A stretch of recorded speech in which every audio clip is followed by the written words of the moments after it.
There is this insistence by some that Hitler delayed the introduction of the Messerschmitt 262 as a fighter, and thus prevented its effective use against the Allied bombing campaigns. Now Hitler had his fair share of bad decisions in World War II, yet some were influential and others weren't so much. So let's take a short look at the political, technological and industrial factors surrounding the Messerschmitt 262. Now first off, there was an ongoing debate within the Luftwaffe if there should be a focus on an offensive strategy with a focus on bombers or on a defensive strategy with an emphasis on fighters.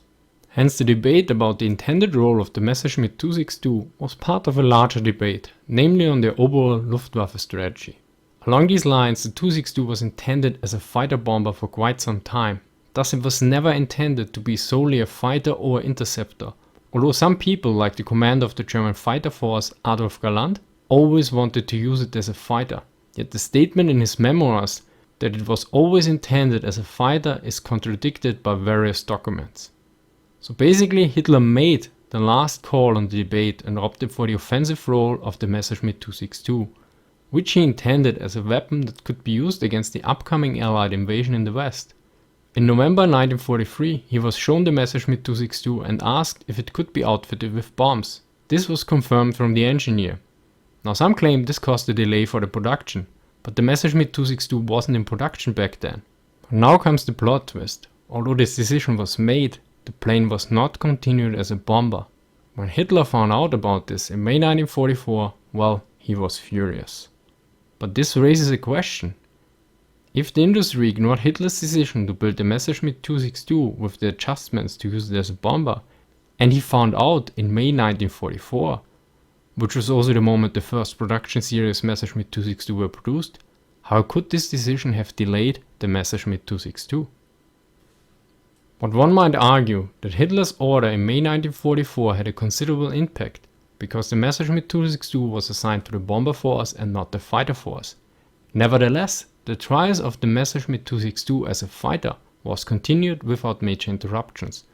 The results were limited, 18 confirmed and 4 probable kills, with a loss of 26 planes, with only 8 of those from enemy fire, thus giving a loss rate from enemy fire of about 30%. Note that in the first half of 1944, the German plane losses without enemy fire were on average slightly above 50%. Now let's make a short excursus on the potential impact that the 262 could have had if all of them were used as fighters.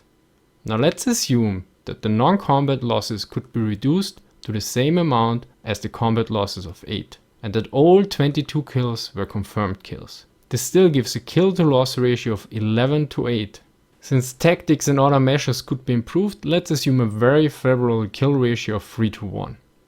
Now we need to consider that not all 262 were used in the fighter role. For October 1944 there was a total of 109 Messerschmitt 262, 70 in the bomber force and 39 in the fighter force.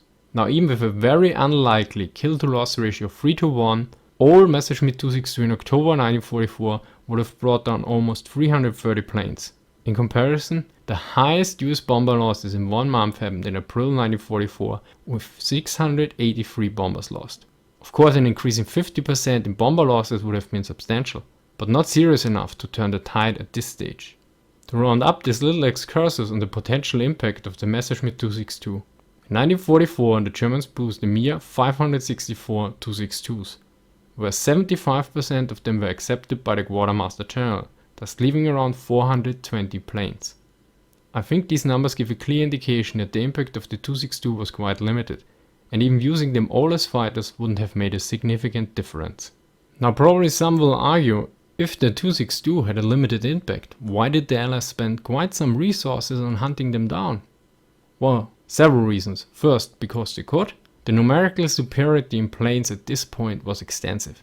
Second, it was a rather unknown plane, with unknown numbers, thus confronting it as soon as possible was important. And third, it was still quite a dangerous enemy compared to the 109 or other German planes. Of course, since we are talking about the 262, a common phrase is too late and too little. So let's cover the whole too late part. Well, actually it came too early. Basically, the 262 was pressed into service far too soon. To give you just a short glimpse on the various problems. There were only 10 experimental units of these, 3 crashed, 3 still had an old tailwheel. Of the 3,000 required flight hours necessary for proper testing, only 10% were flown. The production series planes had elevator and aileron jitter. In June 1944, the turbine wheels were still extremely fragile. Due to the lack of proper heat-resistant material, the Germans developed a specialized alloy called Tinidur that used a reduced amount of the limited rare materials needed. Yet this alloy was far from perfect. Initially around 90% of all turbine wheels needed to be scrapped. This could be reduced to 15%, but the production plant was destroyed by Allied bombers. On top of that, the average service life of a turbine wheel was at about 25 to 30 hours. Considering these circumstances, it is astonishing that the 262 was operational at all, and at least one author remarks that one can consider it a miracle or a wonder that the German engineers were able to produce these engines at all under such restrictions. But it should be mentioned that the perception of various key personnel that the Messerschmitt 262 was delayed is not completely unfounded. The military historian Ralf Schabel notes that the development history of the 262 was plagued with unrealistic deadlines which became a regular occurrence in the German aviation industry due to the increasing pressure from the political and military side. Which brings us to the final part, which would be about the so-called Entwicklungsstopp or development stop. Now I think this is worth its own video, but I give you a little spoiler and quote the conclusion from the relevant chapter. But it is clear that there has been no development stop, and thus the appearance of new types was not delayed by the control measures of the Ministry of Aviation in the early phase of the war. Now why is, or better was this, such an ongoing myth that Hitler delayed the Messerschmitt 262? Well, the 262 is a charged subject for several reasons. After all, it was not only the first operational jet fighter in history, additionally it was an incarnation of the ongoing debate within the Luftwaffe if an offensive or defensive strategy should be pursued.